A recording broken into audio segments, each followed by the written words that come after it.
Hello students, હું છું Savaliya sir અને મારી YouTube channel Savaliya sir chemistry ટ્રેનરમાં આપનું સ્વાગત છે।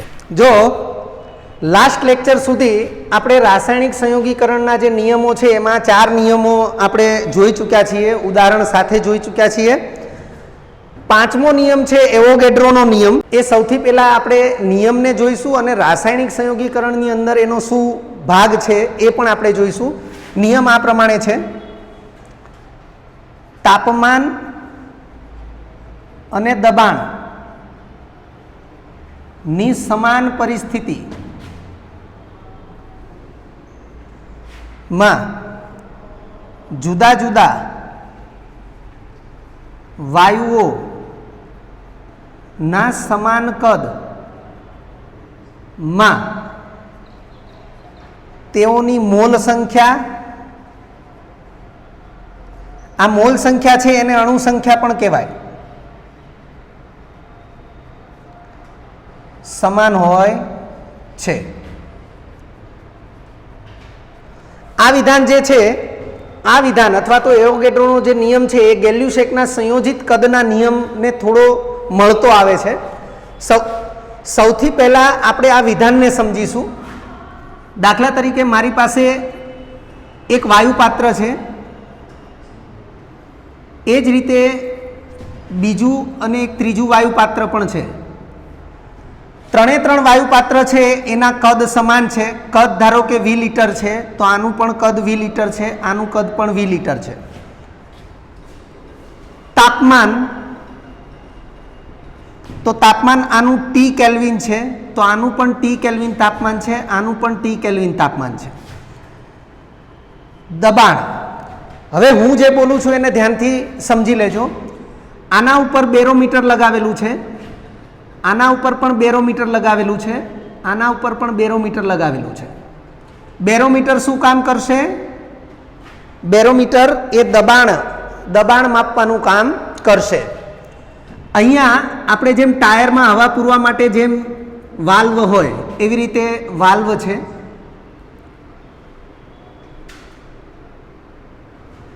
હવે ત્રણે ત્રણ પાત્રના કદ સમાન છે, ત્રણેય પાત્રના તાપમાન સમાન છે। અહીંયા NH3 વાયુ ભરવાની શરૂઆત કરવામાં આવે છે। પાત્ર ખાલી છે એટલે પાત્રનું શરૂઆતનું દબાણ કેવું હશે? 0 વાતાવરણ અથવા 0 બાર, બરાબર? કારણ કે શૂન્યાવકાશ છે। હવે એમોનિયા વાયુ ભરવાનું શરૂ કરીશું એટલે બેરોમીટર છે એમાં દબાણ એ વધતું જશે। ધારો કે આપણે બધા આનું દબાણ 1 બાર થાય ત્યાં સુધી એમોનિયા વાયુ ભરીએ છીએ। દબાણ કેટલું થાય? 1 બાર। અહીંયા 1 બાર દબાણ દેખાય ત્યાં સુધી આપણે એમોનિયા વાયુ ભરીએ છીએ। આની અંદર આપણે CO2 વાયુ ભરીએ છીએ ક્યાં સુધી? દબાણ 1 બાર થાય ત્યાં સુધી। કદ સરખા છે, તાપમાન સરખા છે, દબાણ સરખા થાય ત્યાં સુધી આપણે વાયુ ભરીએ છીએ। આમાં એમોનિયા વાયુ ભર્યો, આમાં CO2 વાયુ ભર્યો, આમાં SO2 વાયુ ભરીએ છીએ। SO2 વાયુ ભરતા જઈએ છીએ, દબાણ વધતું જાય છે। દબાણ 1 વાતાવરણ અથવા 1 બાર થાય ત્યાં સુધી આપણે SO2 વાયુ ભરીએ છીએ। તો અહીંયા જે લખ્યું છે એને આપણે ચેક કરીએ। તાપમાન ત્રણે ત્રણ પાત્રના ટી કેલ્વિન છે। દબાણ તો ત્રણે ત્રણ પાત્રમાં દબાણ 1 બાર થાય ત્યાં સુધી જ વાયુ ભરવામાં આવે છે। તો જુદા જુદા જે વાયુઓ છે એના કદ સમાન જ છે। તો આમાં એમોનિયા વાયુના જેટલા મોલ હશે એટલા જ આમાં CO2 વાયુના મોલ હશે અને એટલા જ આમાં SO2 વાયુના મોલ હશે। એટલે આ બાબત જે છે એ બાબતને આપણે આવી રીતે સમજાવી શકીએ કે અહીં n એટલે mall, NH3 is equal to NCO2 is equal to NSO2 આ પ્રમાણે થશે। ફરીથી જુઓ જે લખ્યું છે એ પ્રમાણે તાપમાન અને દબાણની સમાન સ્થિતિ, તો ત્રણે ત્રણ પાત્રનું તાપમાન ટી કેલ્વિન છે। ત્રણે ત્રણ પાત્રમાં 1 બાર દબાણ થાય ત્યાં સુધી જ વાયુ ભરવામાં આવ્યા છે અને ત્રણે ત્રણ વાયુઓ જુદા જુદા છે। હવે એના કદ સમાન, આપણે પાત્રના કદ સમાન લઈ જ લીધા છે। તો સમાન કદમાં તેઓની મોલ સંખ્યા એ હંમેશા કેવી હશે? સમાન હશે. એટલે એમોનિયા વાયુના જેટલા મોલ હશે એટલા જ CO2 વાયુના મોલ હશે, એટલા જ SO2 વાયુના મોલ હશે. આપણે એવું વિચારી લઈએ કે ધારો કે એમોનિયા વાયુ એ 0.1 મોલ છે, તો આ પણ 0.1 મોલ જ હશે અને આ પણ 0.1 મોલ જ હશે. હવે જો મોલ સમાન હશે તો અણુ સંખ્યા પણ સમાન હશે. 0.1 છે એટલે 6.022 ગુણ્યા 10⁻22 એમોનિયા અણુ થશે. એવોગેડ્રો આંક કેટલો હોય? તો એવોગેડ્રો આંક 6.022 ગુણ્યા 10⁻23 પણ 0.1 વડે ગુણીએ એટલે 10⁻22 થઈ જશે. તો જેટલા એમોનિયાના અણુ હશે એટલા જ અહીંયા CO2 ના અણુ હશે અને એટલા જ સામે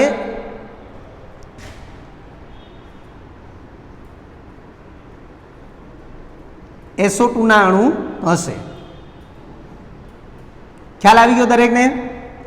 એટલે અહીં જે પણ વિધાન લખ્યું છે એ વિધાન એ એવોગેડ્રોના નિયમને સ્પષ્ટ કરે છે એવું વિધાન છે અને ઉદાહરણ પણ આપણે એવું સમજાવેલું છે. આને અથવા કરીને આપણે આ રીતે લખી શકીએ છીએ: નિયત તાપમાને અને નિયત દબાણે વાયુનું કદ V તેની મોલ સંખ્યા ના સમપ્રમાણમાં હોય છે. આ જ વસ્તુ અથવા નિયત તાપમાને અને નિયત દબાણે વાયુની મોલ સંખ્યા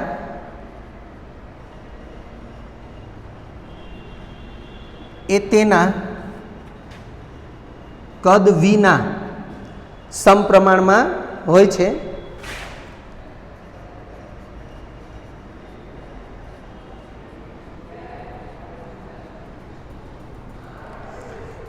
આ વિધાન એવું સમજાવે છે કે સમાન તાપમાને અને સમાન દબાણે જો વાયુની મોલ સંખ્યા ઓછી હશે તો એનું કદ ઓછું હશે, જો વાયુની મોલ સંખ્યા વધુ હશે તો એનું કદ વધારે હશે.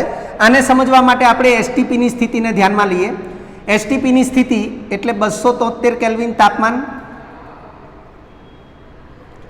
અને 1 વાતાવરણ અથવા 1 બાર દબાણ. આપણે 273 કેલ્વિન તાપમાન અને 1 વાતાવરણ દબાણ લઈએ તો 1 મોલ વાયુનું કદ કેટલું થશે?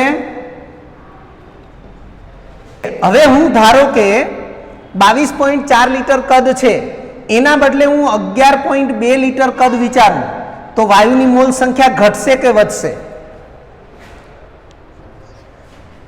તો 0.5 મોલ થશે. એનો અર્થ કે કદ ઘટ્યું, એસટીપીની સ્થિતિ જ છે એટલે તાપમાન અને દબાણ એ આને લાગુ પડ્યા, એ જ આને લાગુ પડ્યા. એટલે લખ્યું છે કે નિયત તાપમાન અને નિયત દબાણે 273 કેલ્વિન તાપમાન એ આ સ્થિતિને પણ લાગુ પડે છે અને આને પણ લાગુ પડે છે. 1 વાતાવરણ દબાણ અહીંયા પણ લાગુ પડે છે, અહીંયા પણ લાગુ પડે છે. તો તાપમાન નિયત છે, દબાણ પણ નિયત છે. તો જેમ વાયુની મોલ સંખ્યા ઘટશે એમ કદ ઘટશે, અથવા જેમ કદ ઘટશે એમ વાયુની મોલ સંખ્યા ઘટશે. એટલે આ સ્થિતિને આપણે ખાસ સમજીશું. ધારો કે હું 44.8 લીટર વાયુ વિચારું તો કદ વધ્યું તો સામે મોલ સંખ્યા પણ વધશે. તો મોલ સંખ્યા કેટલી થશે? મોલ સંખ્યા કેટલી થશે? 2 મોલ. એટલે 2 મોલ વાયુનું કદ એ 44.8 લીટર થશે. એટલે આપણે આ જે જાણીએ છીએ એ જ વસ્તુ વાસ્તવમાં એવોગેડ્રોનો નિયમ છે. હવે એક એક્સ્ટ્રા નિયમ છે, એક્સ્ટ્રા સંયોજિત ભારનો નિયમ.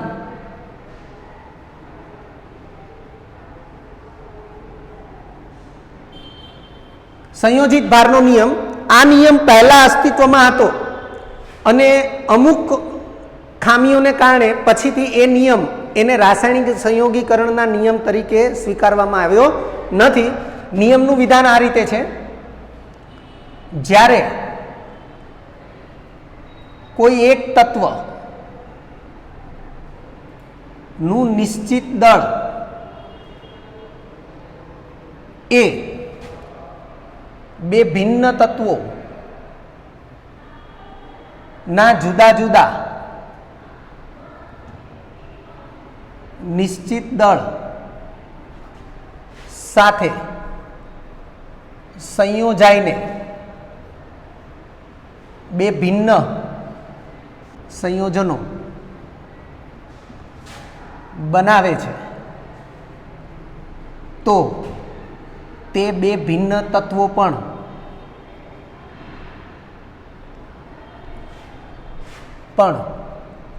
તે જ નિશ્ચિત દળથી એકબીજા સાથે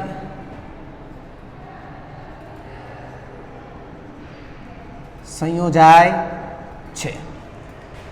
હવે વિધાન લખી દીધું. વિધાન એ રીતે આપણને નહીં સમજાય, આપણે ઉદાહરણ લઈશું એટલે તરત સમજાઈ જશે. આપણે ઉદાહરણ લઈએ છીએ હાઇડ્રોજન, ઓક્સિજન અને ક્લોરીન.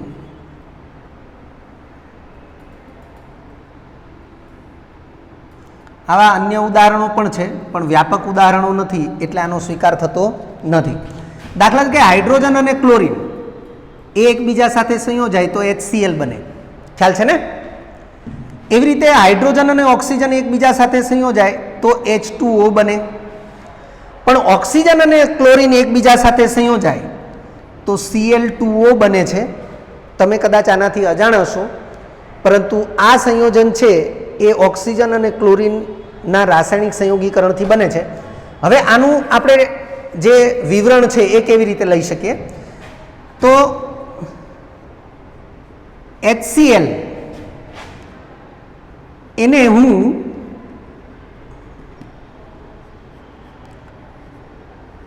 HCl તરીકે લઉં અને અથવા તરીકે હું H2Cl2 લખું. આ સમજવા માટે લખ્યું છે, આવો કોઈ પદાર્થ હોય નહીં. H2Cl2 લખીએ તો એમાં આ HCl છે એને આપણે 2 વડે ગુણ્યા છે. શા માટે 2 વડે ગુણ્યા છે? તો તમે જોઈ શકો છો H2Oમાં 2 હાઇડ્રોજન છે અને HClમાં 1 જ હાઇડ્રોજન છે. તો બંનેમાં હાઇડ્રોજનની સંખ્યા સમાન થાય એવું આપણે વિચારવાનું છે નિયમને અનુસરીને. તો HCl એને 2 વડે ગુણીએ તો વાસ્તવમાં H2Cl2 સમજવા માટે લખીએ છીએ. માં 2 ગ્રામ હાઇડ્રોજન એ 71 ગ્રામ ક્લોરીન સાથે સંયોજિત છે. આ વિધાનમાં દરેકને ખ્યાલ આવી ગયો. હાઇડ્રોજનનું પરમાણુય દળ 1, એવા 2 હાઇડ્રોજન એટલે 2 ગ્રામ હાઇડ્રોજન. ક્લોરીનનું પરમાણુય દળ 35.5, પણ 2 ક્લોરીન છે એટલે 35.5 ગુણ્યા 2 કરીએ 71 ગ્રામ થશે. એટલે આપણે એવું લખી શકીએ કે 2 ગ્રામ હાઇડ્રોજન એ 71 ગ્રામ ક્લોરીન સાથે સંયોજિત છે. હવે આપણે લઈએ છીએ H2O. H2Oમાં 2 ગ્રામ હાઇડ્રોજન એ 16 ગ્રામ ઓક્સિજન સાથે સંયોજિત છે. ફરીથી HCl માટે જુઓ. HCl તો HCl ને આપણે 2 વડે ગુણ્યા છે એટલે 2HCl થશે, પણ એને સમજવા માટે આપણે H2Cl2 અણુ તરીકે સ્વીકારીએ છીએ. તો એ જે H2Cl2 અણુ છે એની માટે આપણે આવું કહી શકીએ કે 2 ગ્રામ હાઇડ્રોજન એ 71 ગ્રામ ક્લોરીન સાથે સંયોજિત છે. H2O અણુ તો એમાં હાઇડ્રોજન 2 જ છે એટલે આપણે ડાયરેક્ટ લખી શકીએ કે 2 ગ્રામ હાઇડ્રોજન એ 16 ગ્રામ ઓક્સિજન સાથે સંયોજિત છે. આથી હવે જુઓ, અહીંયા વિધાન જે છે એ વિધાન અને આપણે જે ઉદાહરણ લીધું છે એને સમજીએ છીએ ફરીથી કે જ્યારે કોઈ એક તત્વનું નિશ્ચિત દળ, અહીંયા આપણે હાઇડ્રોજનના નિશ્ચિત દળને ધ્યાનમાં લઈએ છીએ. 2 ગ્રામ હાઇડ્રોજન, અહીંયા પણ 2 ગ્રામ હાઇડ્રોજન, એટલે કોઈ એક તત્વ તરીકે હાઇડ્રોજન છે અને એ હાઇડ્રોજનનું નિશ્ચિત દળ 2 ગ્રામ છે. તો જ્યારે કોઈ એક તત્વનું નિશ્ચિત દળ એ બે ભિન્ન તત્વોના જુદા જુદા નિશ્ચિત દળ, હવે અહીંયા એક તત્વ ક્લોરીન છે અને અહીંયા બીજું એક તત્વ ઓક્સિજન છે, એટલે બંને ભિન્ન તત્વો છે અને એના જુદા જુદા દળ, એટલે ક્લોરીનના 71 ગ્રામ અને ઓક્સિજનના 16 ગ્રામ, બે ભિન્ન તત્વોના જુદા જુદા નિશ્ચિત દળ સાથે સંયોજાઈને બે ભિન્ન સંયોજનો બનાવે છે. તો તમે જોઈ શકો છો અહીંયા 2 ગ્રામ હાઇડ્રોજન 71 ગ્રામ ક્લોરીન સાથે સંયોજિત થઈને HCl બનાવે છે. એવી રીતે 2 ગ્રામ હાઇડ્રોજન એ 16 ગ્રામ ઓક્સિજન સાથે સંયોજિત થઈને H2O બનાવે છે, એટલે બે ભિન્ન સંયોજનો બનાવે છે. તો તે બે ભિન્ન તત્વો એટલે કે ક્લોરીન અને ઓક્સિજન, આ જે બે ભિન્ન તત્વો છે તે બે ભિન્ન તત્વો પણ તે જ નિશ્ચિત દળથી એટલે કે 71 ગ્રામ ક્લોરીન અને 16 ગ્રામ ઓક્સિજન એ બંને એકબીજા સાથે સંયોજિત થઈ શકે છે. એટલે લખીએ છીએ આથી 71 ગ્રામ ક્લોરીન અને 16 ગ્રામ ઓક્સિજન એકબીજા સાથે સંયોજિત થઈને Cl2 અણુ બનાવે છે. એટલે વિધાન પ્રમાણે આપણે આ જે ઉદાહરણ લીધું છે એની સમજૂતી આ પ્રમાણે થશે.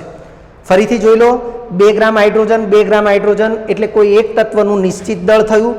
એ બે ભિન્ન તત્વોના જુદા જુદા પણ નિશ્ચિત દળ સાથે જ સંયોજિત થાય છે અને એનાથી બે જુદા જુદા સંયોજનો બનાવે છે. તો તે બે ભિન્ન તત્વો જે છે એ જ નિશ્ચિત દળથી એકબીજા સાથે સંયોજિત થઈ શકે છે, એટલે કે એ પ્રમાણેનું સંયોજન પણ બની શકે છે.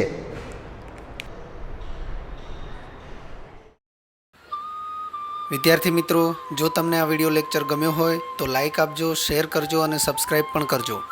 અગાઉના લેક્ચરનું રિવિઝન અને પાઠ્યપુસ્તકનું વાંચન કરતા રહેજો. આ લેક્ચર અંગે કોઈ પણ ડિફિકલ્ટી હોય તો મને વોટ્સઅપ કરી શકાય. આભાર. ફરી મળીશું નવા વિડીયો લેક્ચરમાં.